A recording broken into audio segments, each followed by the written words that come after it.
Hello, and welcome to On Stage at the BACP. We thank you so much for choosing to invite us into your home, your office, or wherever you are.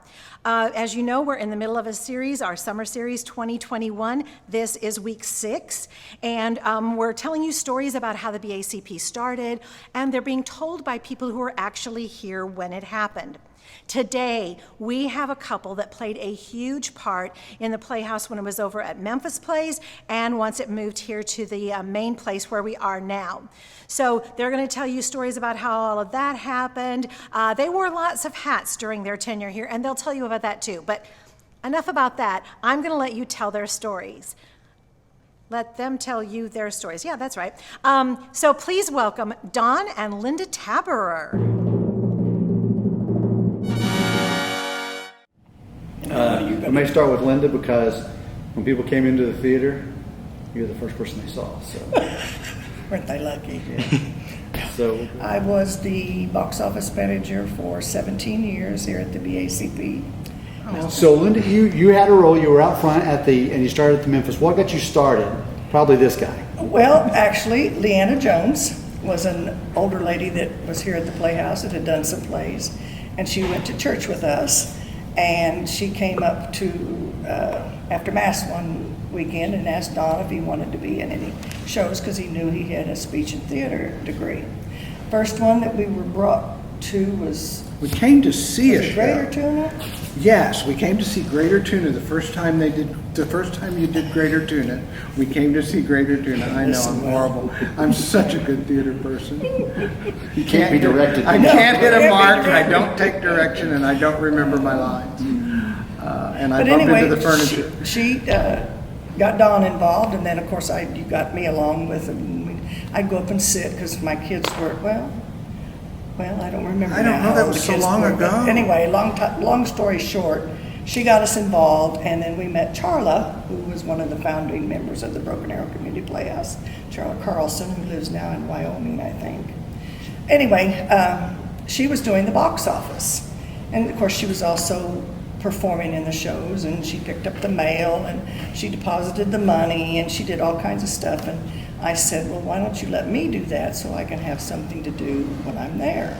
So I took over the box office at the Memphis place and loved doing that. And then when they decided they wanted to see if the city would allow us to use the main place, I was just going to be made the chief cook and bottle washer at that theater. Because then we had to deal with the city on that aspect. The city was very, very, very good with us. They did anything we asked them to do. The only problem was that the auditorium itself was not quite ready for the opening, which we had scheduled, and they promised that the seats would be here, but we had no chairs out front. We had to rent little white folding chairs to put up for that evening's. No one complained. They all sat down in their little chairs, and the rest is history. And then I just continued on and got kind of a full-time, part-time job where I got to run the joint and enjoyed every minute of it. What was it like seeing and hearing, you'd be in the lobby because you'd be selling, the wine or whatever, right. The soft drinks. What was it like hearing people talk about the show, especially ones that your husband did? Well, especially the ones Don did because, of course, everyone knew that we were together and that I went home with him and he went home with me. And sometimes. He forgot me here one day. But anyway,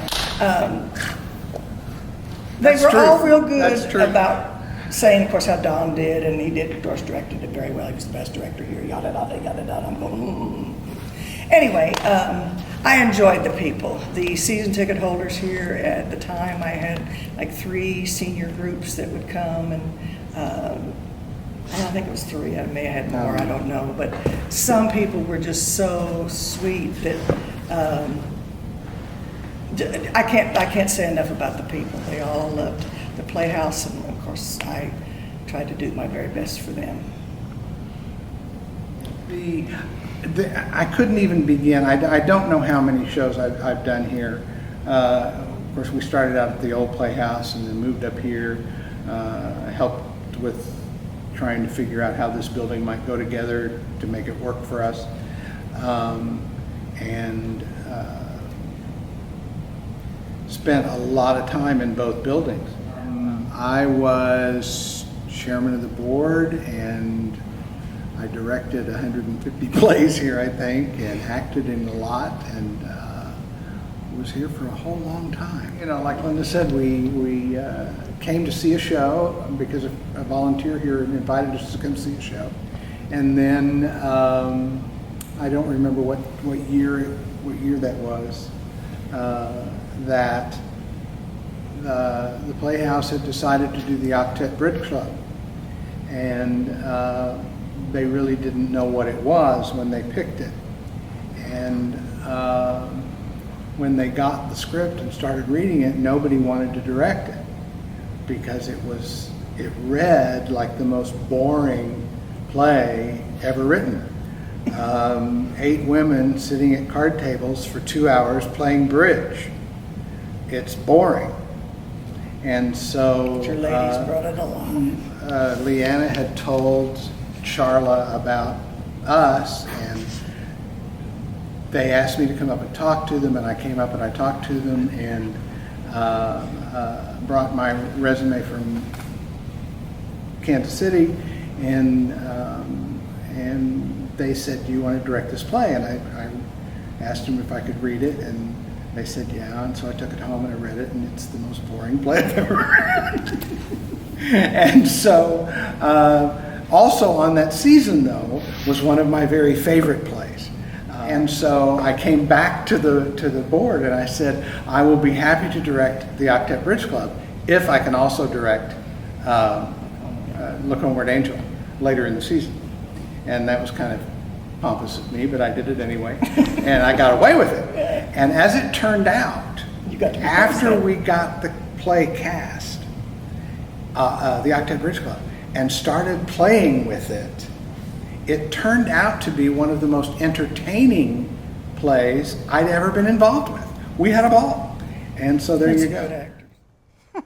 I loved Don's story about the Octet Bridge Club, and apparently it was quite a success because we did it again once they moved the BACP here to this location. We have had over the years several stories or shows that we've done, and apparently it was successful or they wouldn't have done it again. I really do hope that you're enjoying this series and hearing all of these stories. Don and Linda will both be back later on this summer with more memories and more stories. But for today, that's it. So we again thank you for choosing to invite us into your home or wherever, and we hope that you'll invite us back for more of our Summer Series 2021 on stage at the BACP.